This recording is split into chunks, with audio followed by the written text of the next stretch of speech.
وعلیکم السلام ورحمۃ اللہ۔ میرے بھائی آپ کون ہیں اور کہاں سے آئے ہو؟ آپ کو مجھ سے کیا کام ہے؟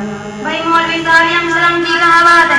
میں تو میٹ کا پجاری میں ہوں جو آج کر میری میں حرام کا کھاتا پیتا ڈول رہا ہے، نہ نماز نہ روزہ۔ لیکن بھائی مولوی صاحب کو ہو جا رہی جو بات ہے، فری کو کھانا مل رہا ہے اور ڈی جے باجے کے ساتھ خوب گھوم رہا ہے۔ توبہ توبہ استغفر اللہ۔ میرے بھائی میں تو آپ سے صرف اتنا کہنا چاہتا ہوں کہ ان لوگوں کی وجہ سے اپنی آخرت کو برباد نہ کرو۔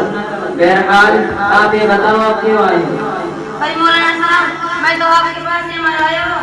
میں نے سنی کہ آپ نے وطن کی تاریخ کے بارے میں سب سے زیادہ پتہ مولانا نے بتا رہا ہے، تو میرا کچھ سوال ہے جو کہ سن 1857 عیسوی کی جنگ آزادی میں ہے۔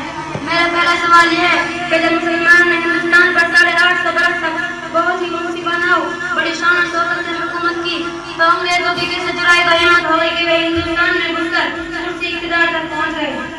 جناب دیکھنے سے تو آپ پاگل سے لگ رہے ہو، لیکن میں سوچ بھی نہیں سکتا تھا کہ ایک پاگل آدمی ریڈیو میں گھومنے پھرنے والا آدمی ایسی بات پہنچ سکتا ہے۔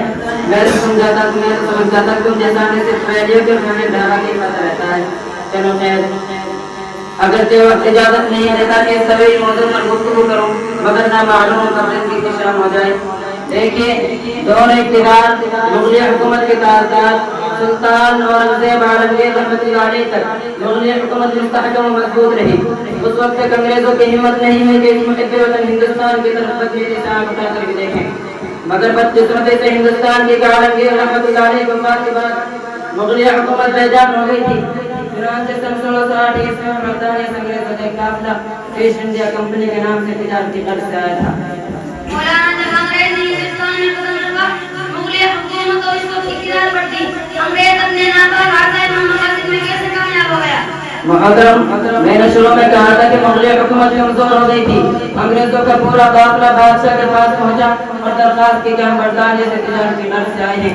بادشاہ انگریزوں کی چال نہ سمجھ سکا اور تجارت کی اجازت جگہ کو جگہ کے انگریزوں کے نام کر دی۔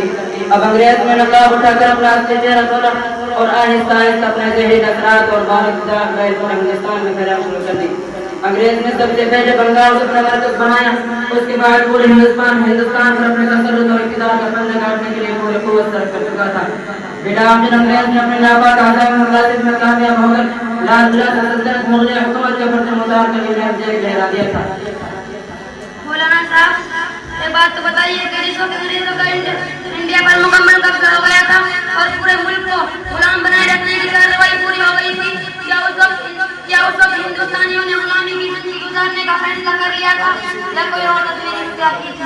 سنیے محترم، جب انگریزوں کا ہندوستان پر پورا قبضہ ہو گیا تھا تو انگریزوں نے پورے اقتدار پر بیٹھتے ہی ظلم و ستم کے پہاڑ توڑے جس کے تصور سے آج بھی روکتے کھڑے ہوتے ہیں۔ جب ظلم و بربریت کی کوئی حد نہ رہی تو ہندوستانی مسلمان میدان میں کود پڑے۔ اس کے اثنا میں شاہ عبدالعزیز محدث دہلوی رحمۃ اللہ علیہ نے ہندوستان کی تاریخ میں سب سے پہلے جہاد کا فتویٰ دیا تھا جو آگے چل کر ہندوستان کی جنگ آزادی کے بنیادی نقطہ ثابت ہوا۔ اس کے بعد سے مسلمانوں نے ملک کی آزادی اور اس کے وقار کی بحالی کے لیے تین مرتبہ میدان میں آ کر لی، مگر ملک کو غلامی کے زنجیروں سے نکال کر دم لیا۔ بعد میں دوسرے لوگ بھی سامنے آئے مگر مسلمانوں نے اپنا اتحادی کردار آزادی کے سبق میں جاری رکھا یہاں تک کہ ہندوستان کو انگریزوں کے جناح سے نکال کر دم لیا۔ چنانچہ 15 اگست 1947 عیسوی کو وفاق ہند پر آزادی کا سورج شروع ہوا تھا جو آج خوشی و شادمانی کی شکل میں روشن ہے۔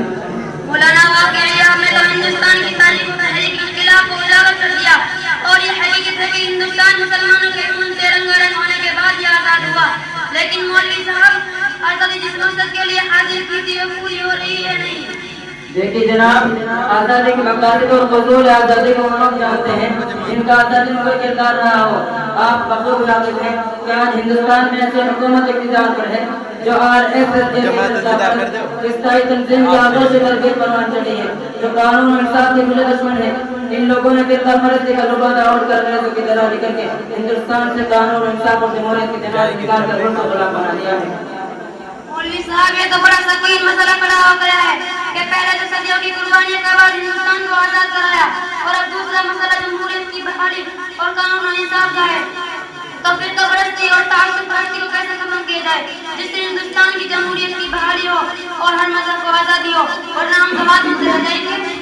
بھائی جان اس کے لیے تمام سیکولر نواز جمہوریت پسند پارٹیوں اور ہر محب وطن افراد کا بنیادی فرض ہے اور وقت کا تقاضا بھی ہے کہ ایک طاقت ہو کر ملک کی تعلیمیت اور اس کے اتحاد کو فروغ دینے میں اس قانون انصاف کو تحفظ کرنے کے لیے فرقہ پرست طاقت اور دہشت گردانہ سرگرمیوں کے خلاف جدوجہد کریں اور احتیاطی شکن حکومت کو جتنی جلدی ممکن ہو سکے اختیار کے ذہن سے نیچے اتار کر جمہوریت اور بنیادی قانون اور انصاف کا تحفظ کریں. مولانا ٹھیک ہے انشاءاللہ آپ کے حکم کی تعمیر کی جائے گی.